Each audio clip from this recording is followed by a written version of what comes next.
Hello everyone, welcome to today's edition on the channel where I will be discussing two separate topics. The first time we will be talking about the secret weapon that the Chiefs used to win the Super Bowl.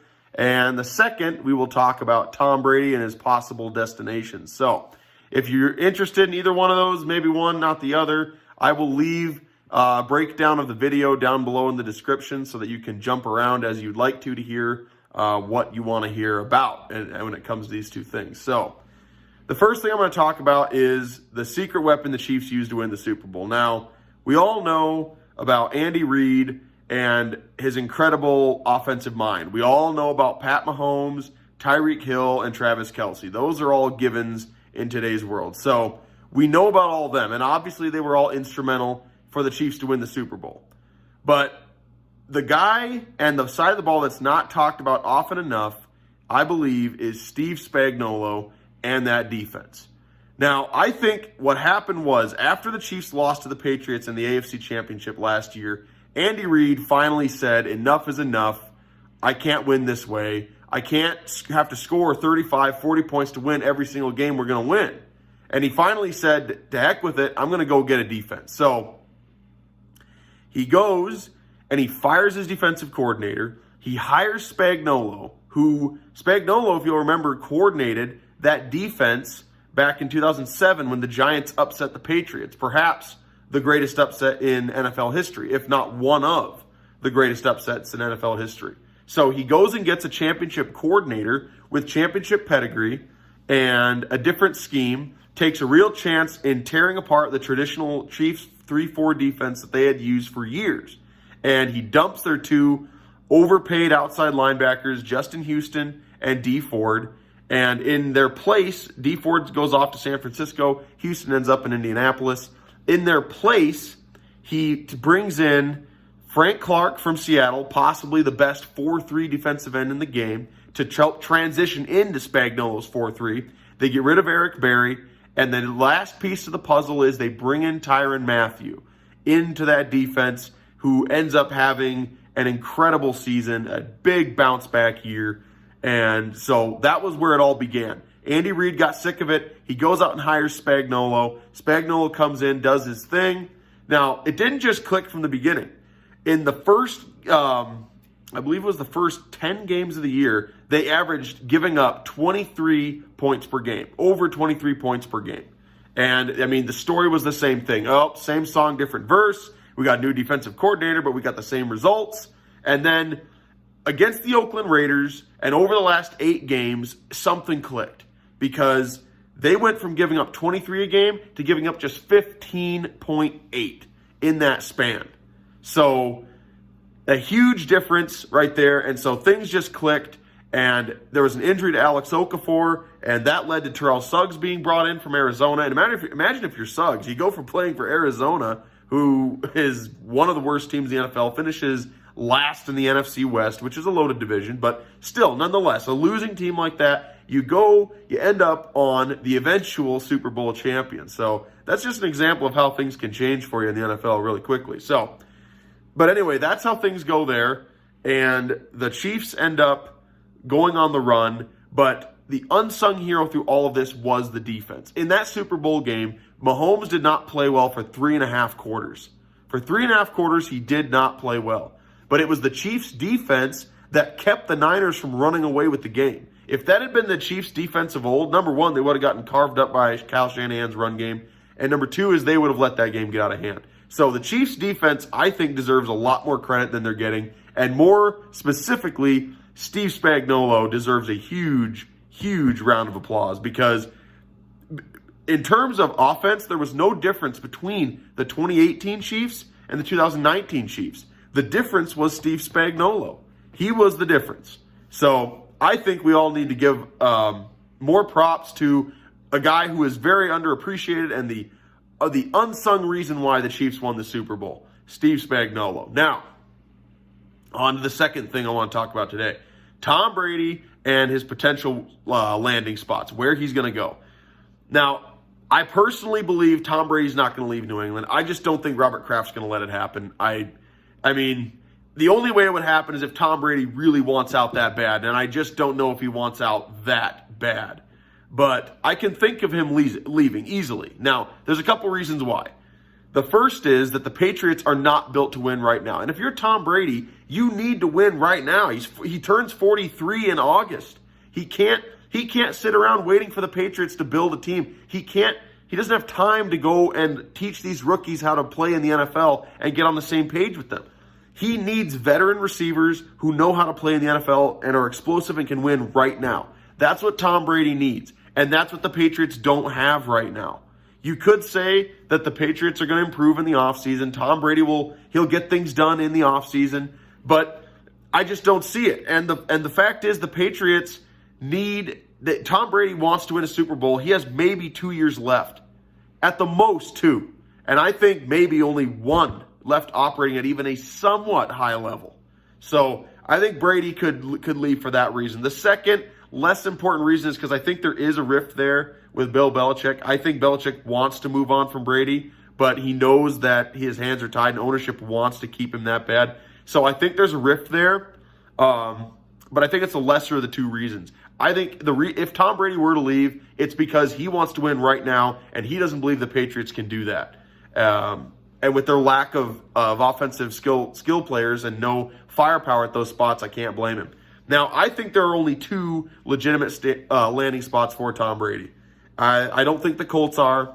I don't think that there's been rumors that the Colts would be interested, or it could be a job that he would want, but I don't see it. So I think the Colts are out. I think there are 2. The first I'll talk about is the Raiders. Now, why the Raiders? The Raiders first off, there have been reports that they are interested in going after Tom Brady.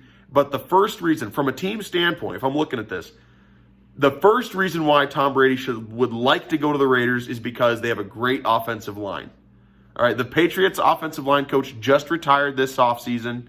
The guy was a legend, been in the league forever. Who knows how that's going to affect things moving forward with the Patriots. But the Raiders are loaded up front. Very good offensive line, very good run blocking, great in the pass game as well. The second thing is he has a great athletic tight end. And what a return it would be for Tom Brady to finally have a great tight end to throw the ball to. Darren Waller had a breakout season this last year.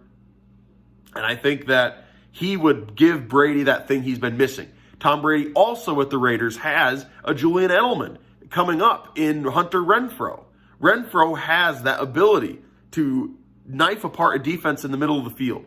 So he's got a great athletic tight end in Darren Waller, and he's got a Hunter Renfrow, a Swiss Army knife, Julian Edelman type guy that he can throw to as well. So he's got those going for him. In addition to that, he's got a great running back in Josh Jacobs he can turn around and hand the ball to.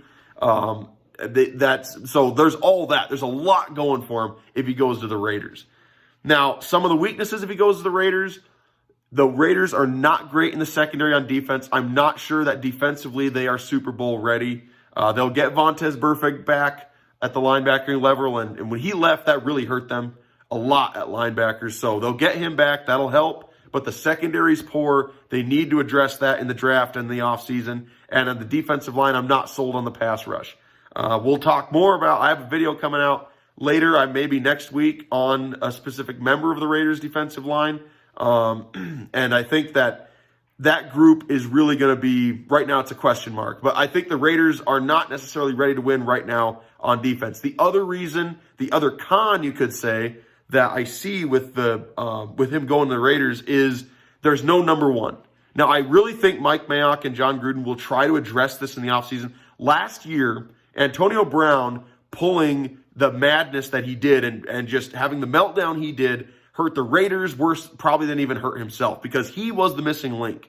If you look at the Raiders offense last year, it was missing the Antonio Brown. It had everything else. They had the great run game. They had the athletic tight end. They had the slot receiver who could really make things happen with space in the middle of the field. What they were missing was that great number one receiver to take that pressure off and create that space for those guys to work in the middle of the field. Without that number one, that stuff didn't happen. So that's another huge problem that I think they're going to have to address. And I believe that if Tom Brady were to negotiate with the Raiders, he would say, you guys got to go find a number one wideout for this offense to be complete. For me to come here, you got to go get a legit number one. And I would even say if I'm Brady, I'll take less money for you to go get that guy because they need that guy. So that's the Raiders. I think the Raiders have a strong case for Tom Brady, but Anyway, that's the first team. The second team is the Chargers. Now, this is the team a lot of people have been talking about as a very possible landing spot. Number one, it's in Los Angeles, it's in California, big media market. They need a quarterback to sell tickets. Tom Brady would do that for them. People suddenly have a reason to go watch Chargers games in Los Angeles. Getting out of that soccer stadium, I think, is going to help them. But there are a lot of reasons why I think people like this, and my own reasons are these. The first reason is because the Chargers, from a roster standpoint, are ready to compete for a Super Bowl. They're just missing a couple pieces, and the legitimate, steady quarterback is one of them. Phillip Rivers was simply too mistake-prone, and playing behind a bad offensive line, it just amplified what Rivers doesn't do well. So that was the first thing. The roster-wise, the Chargers are ready to win a Super Bowl. It starts with the defense. They have star players all over the defense. You got Melvin Ingram, Joey Bosa, the Perryman at linebacker, and the all-pro safety Derwin James. So you've got a lot of key pieces, and around them you have more guys, so that defense is ready to go. Offensively, they are stacked at the skill spots. There might not be a more talented team in the league besides the Chiefs. There may not be a more talented team at the skill spots than the Chargers. You have a loaded receiving core full of veterans who've been playing the game a long time that can all go up and get a ball. You have a great athletic tight end, Hunter Henry, which would give Brady, again, his tight end he wants to throw to. He would have that in Henry. He's got a fantastic receiving running back in Austin Eckler. And I personally think the Chargers should deal Melvin Gordon. They should deal Melvin Gordon and get an offensive lineman to help patch that up, because that right now is killing them. And that brings me to the problems, okay? You have great defense. You have great skill players all around him. He's got, in terms of what Brady has asked for to go win a Super Bowl, the Chargers have it in spades. But the problem with the Chargers, and I think this is why Brady wouldn't go there, is the offensive line is so shaky. Russell Okung could not stay healthy last year.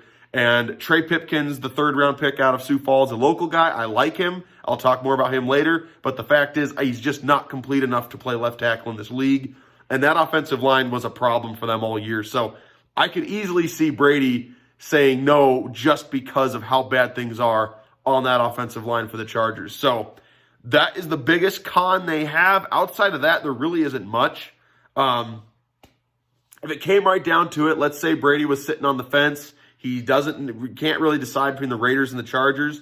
The tiebreaker, I think, goes to the Raiders because they have the better coach in John Gruden. I think Gruden would love to work with Tom Brady. So those are my thoughts on that. I think Steve Spagnuolo doesn't get enough credit for what he did for the Chiefs. I think without him, they don't win the Super Bowl. And Tom Brady, I think it's going to be between two teams. If he leaves at all, which, again, I don't believe he will leave. But if he does, I believe there's no way it's anyone other than those two teams that I just talked about in depth. So that does it for this edition on the channel. I will talk to all of you later on this week, and I hope you all are having a great one, and we'll talk to you soon.